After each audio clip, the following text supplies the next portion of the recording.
क्षेत्र में माघ का कुंभ का नजारा भगवान शिव की कृपा से आप अवश्य भगवान शंकर को जैसे एक लोटा जल चढ़ाते हो, भगवान शंकर से जैसे विनय करते हो, भगवान शंकर से जैसे निवेदन करते हो, भगवान शंकर का पंचाक्षर मंत्र का जाप करते हो, जैसे नमः शिवाय करते हो, उसका फल किस किस को मिलता है?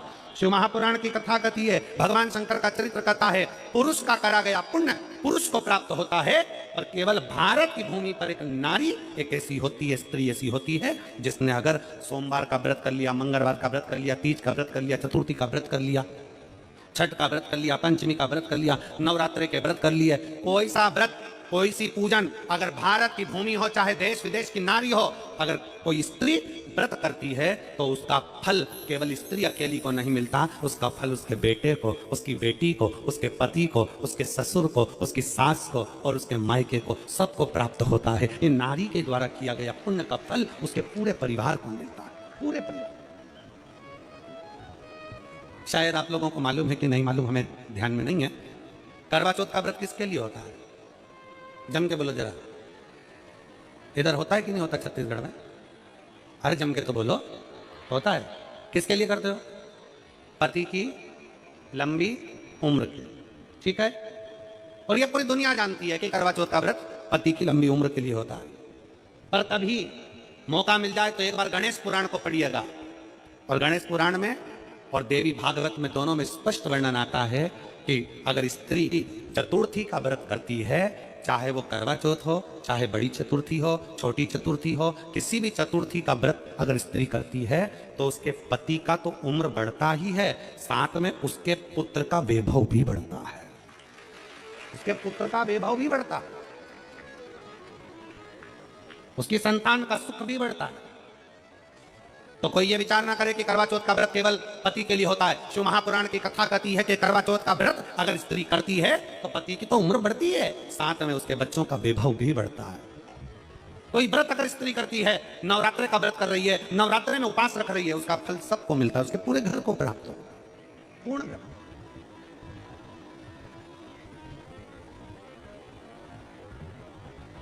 शिव तत्व, शंकर की अविरल भक्ति, शिव की उपासना। मंत्री से ज्यादा मंत्र पर भरोसा रखो, मंत्री से ज्यादा मंत्र पर भरोसा रखो, और संसार से ज्यादा मेरे महाकाल पर भरोसा रखो।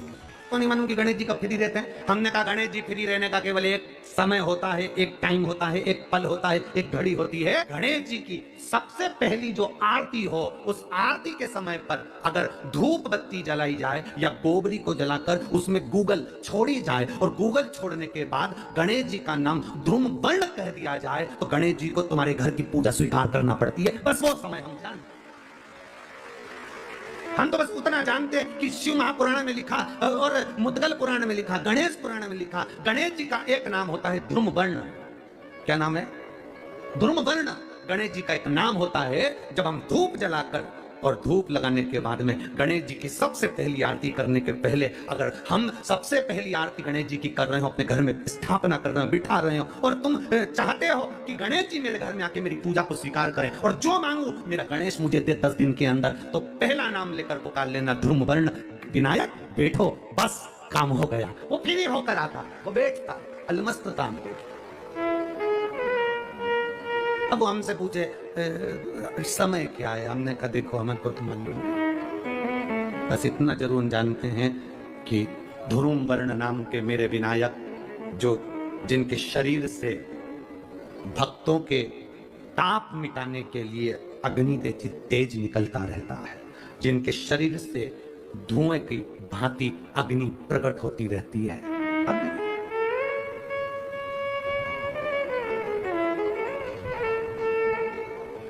हम तो उनको पहचानते हैं जो दुनिया के ताप मिटाने के लिए प्रकटा। उनके शरीर से अग्नि धुआं तेज पुंज प्रकट हुआ, तो वो ध्रुम वर्ण विनायक साधारण, उसका केवल नाम उच्चारण कर कर भी अगर विराजित किया जाए, वो आया स्वीकार करेगा।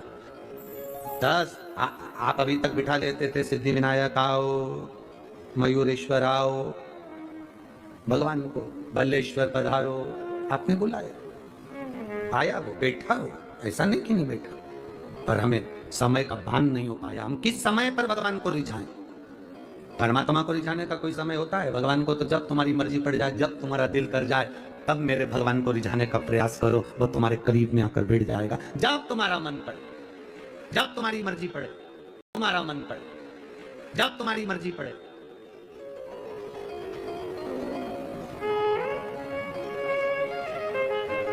चतुर्थी का जो व्रत करने वाली होती हैं, जो चतुर्थी का पूजन करने वाली होती हैं, उनके भीतर का एक भाव होता है कि जैसे ही शाम का समय आए, चंद्रदेव का पूजन करें, चंद्र जब प्रकट हो जाए, कलश भर लिया, उसके नीचे आखा दाना रख दिया, चावल गेहूं जो भी आप रखते हो पूजन के लिए, ऊपर पात्र आदि रख दिया जलाशय, फिर अपन ने घी का दिया लगाकर पूजन भी कर ली। तो जो चतुर्थी का पूजन करने वाली होती है, जो चतुर्थी का नियम व्रत धारण करने वाली होती है, बड़ी बड़ी चतुर्थियां करती हैं या उसका नियम धारण करती हैं, तो चतुर्थी का जो पूजन करती है वो किस चीज के लिए होता है? केवल संतान, पुत्र, परिवार, हमारा कुटुंब, हम जिस कुल में है, हमारा कुल वैभव की ओर बढ़े, संपदा की ओर बढ़े और उसकी आयु बढ़े, उसकी आयु बढ़े, वैभव बढ़े। बहुत ध्यान दीजिएगा महाराज, चतुर्थी के पूजन में जो आप आखा दाना रखते हो, गेहूं वगैरह कुछ भी जो रखते हो, उसकी बड़ी महत्वता होती है महाराज। यहां तक कहा गया है, चतुर्थी की कथा तो आप लोग पढ़ते होंगे, जो लोग पढ़ते हैं उनको मालूम होगा, चतुर्थी की कथा में लिखा है, चौथ माता के व्रत में वर्णन किया गया है कि वो आखा दाना जो रखा जाता है, मान लो कोई जरूरी काम होता है तभी आखा दाना को रखा जाता है, संभाल के रखते हैं कि हम इस काम के लिए जा रहे हैं और हमारा ये कार्य सफल होना चाहिए। तो जिसने चतुर्थी का व्रत करा है, जिसने चंद्रदेव का पूजन करा, चतुर्थी का व्रत करा, वो गणेश जी से विनती करके वहां से 2-4 आखा दाना उठा ले, और जो व्यक्ति का काम अटक रहा है अपने ही घर का, पर दूसरे कुल को नहीं देना, अपने ही कुल के अंतर्गत जो काम अटक रहा है उसकी जेब में, उसके पल्लू में उस चीज को रख दिया जाए। तो चतुर्थी जो अगली आती है, जैसे आप महीने की करते हो तो महीने की, और आप जैसे करते हो कि 4 अलग बड़ी बड़ी चतुर्थी करते हो, तो उसके अनुसार आपका कार्य सिद्ध होता ही है। उस आखे दाने का इतना महत्व होता है क्योंकि चतुर्थी का व्रत करने वाली माता जब व्रत करती है तो स्वयं चतुर्थी की कथा में लिखा हुआ है कि पार्वती जी गणेश जी से चतुर्थी की कथा बचवाती। चतुर्थी की कथा बाची किसने थी? स्वयं गणेश जी महाराज ने। और सुनी किसने थी? माता पार्वती। आचरने वाले गणेश जी थे, सुनने वाली माता पार्वती थी। तो चतुर्थी की कथा जब होती है तो उसको स्वयं गणेश जी बाच रहे हैं। तो व्रत कौन सुन रही है? माता पार्वती। और आपने जो आखा दाना लिया वो गणेश जी के भाव से लिया, गणेश जी से निवेदन करके, विनय करके, प्रार्थना करके उसको प्राप्त किया। श्री शिवाय नमस्तु, श्री शिवाय नमस्तु।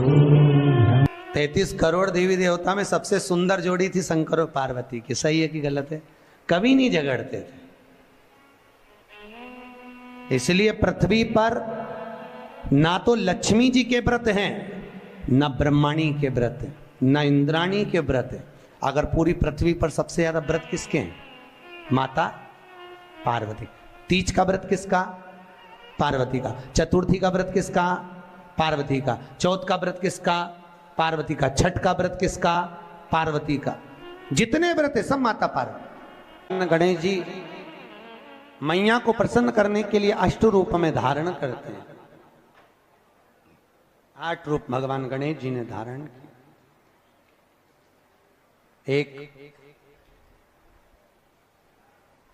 मयूरेश्वर गणेश, दूसरा सिद्धि विनायक, तीसरा बल्लालेश्वर, फिर वरद विनायक, फिर चिंतामणि, फिर गिरजात्मज, फिर भगवान गणेश विघ्नेश्वर अष्ट विनायक, फिर महागणपति। ऐसे गणेश जी के 8 नाम हुए। उस समय तिजोरी के अंदर जो गणेश की प्रतिमा रखी जाती है किस नाम से रखी जाती है? तो तिजोरी में हम जो गणेश की प्रतिमा रखते हैं वो वरद विनायक के नाम से रखते हैं। कौन सा गणेश? वरद। वरद विनायक के नाम से तिजोरी में गणेश रखते हैं। और वरद विनायक के नाम से गणेश जी तिजोरी में रखाते हैं। आपको कथा में कहा था, घर में सीधी सूंड का गणेश और व्यापार व्यवसाय ऑफिस में उल्टी सूंड का गणेश होना चाहिए। वरद विनायक को तिजोरी में।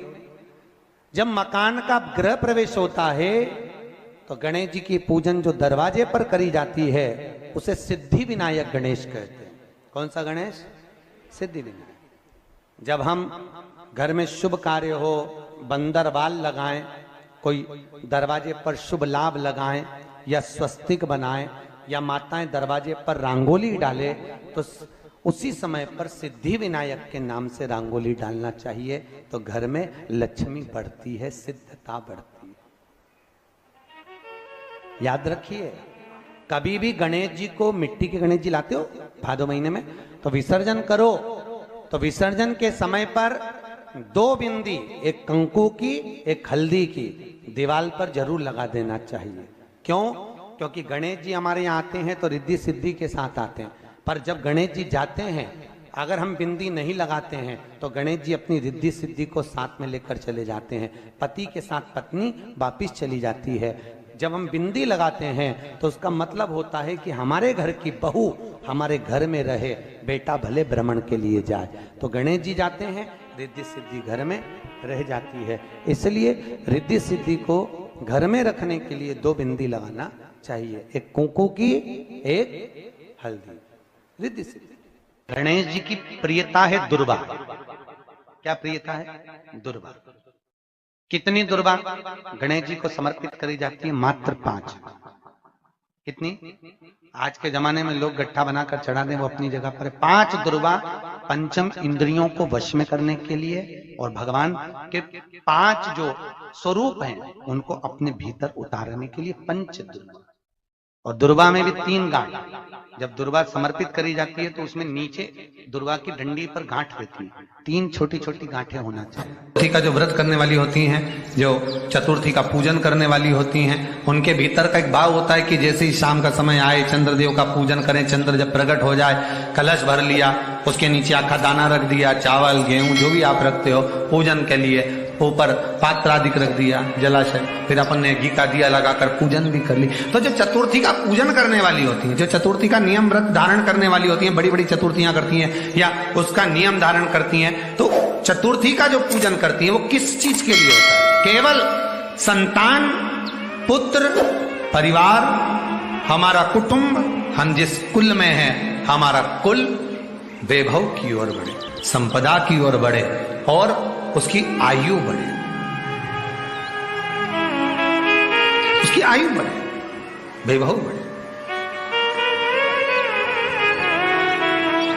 बहुत ध्यान दीजिएगा महाराज। चतुर्थी की पूजन में जो आप आखा दाना रखते हो, गेहूं वगैरह कुछ भी जो रखते हो, उसकी बड़ी महत्वता होती है महाराज। यहां तक कहा गया है, चतुर्थी की कथा तो आप लोग पढ़ते होंगे, जो लोग पढ़ते हैं उनको मालूम होगा। चतुर्थी की कथा में लिखा है, चौथ माता के व्रत में वर्णन किया गया है कि वो आखा दाना जो रखा जाता है, मान लो कोई जरूरी काम होता है तभी आखा दाना को रखा जाता है, संभाल के रखते हैं कि हम इस काम के लिए जा रहे हैं और हमारा ये कार्य सफल होना चाहिए। तो जिसने चतुर्थी का व्रत करा है, जिसने चंद्रदेव का पूजन करा, चतुर्थी का व्रत करा, वो गणेश जी से विनती करके वहां से 2-4 आखा दाना उठा ले और जो व्यक्ति का काम अटक रहा है अपने ही घर का, पर दूसरे कुल को नहीं देना, अपने ही कुल के अंतर्गत जो काम अटक रहा है उसकी जेब में, उसके तल्लू में उस चीज को रख दिया जाए। तो चतुर्थी जो अगली आती है, जैसे आप महीने की करते हो तो महीने की, और आप जैसे करते हो कि 4 अलग बड़ी बड़ी चतुर्थी करते हो तो उसके अनुसार आपका कार्य सिद्ध होता ही है। उस आखे दाने का इतना महत्व होता है क्योंकि चतुर्थी का व्रत करने वाली माता जब व्रत करती है तो स्वयं चतुर्थी की कथा में लिखा हुआ है कि पार्वती जी गणेश जी से चतुर्थी की कथा बचवाती। चतुर्थी की कथा बाची किसने थी? स्वयं गणेश जी महाराज ने। और सुनी किसने थी? माता पार्वती। बाचने वाले गणेश जी थे, सुनने वाली माता पार्वती थी। तो चतुर्थी की कथा जब होती है तो उसको स्वयं गणेश जी बाच रहे हैं। तो व्रत कौन सुन रही है? माता पार्वती। और आपने जो आखा दाना लिया वो गणेश जी के भाव से लिया, गणेश जी से निवेदन करके, विनय करके, प्रार्थना कर उसको प्राप्त किया। जितने आस्था चैनल पर कथा सुन रहे हो, जितने फेसबुक और यूट्यूब पर सुन रहे हो, और जितने इस छत्तीसगढ़ की पावन धरा पर बैठकर सुन रहे हो, बहुत सावधानी से सुनना। एक छोटा सा कपूर का टुकड़ा जब आरती में जलाया जाता है तो ये कपूर क्यों जलाते हैं? इस कपूर का महत्व क्या है? इस कपूर का कारण क्या है? ये कपूर है कौन जिसको हम आरती में जलाते हैं? क्या जरूरत इस कपूर को आरती में जलाने की? क्या जरूरत इसको यज्ञशाला में जलाने की? क्या जरूरत है इस कपूर को पूजन में जलाने की? स्वयं गुरु बाबा कहते हैं यदि कोई आरती में, पूजन में, घर में एक कपूर का टुकड़ा आरती के बाद में जब समर्पित करेगा तो उसको अश्वमेध यज्ञ का पुण्य प्राप्त हो जाएगा। अश्वमेध यज्ञ के पुण्य को पाने के लिए कपूर का टुकड़ा आज भी आरती में जलाया जाए।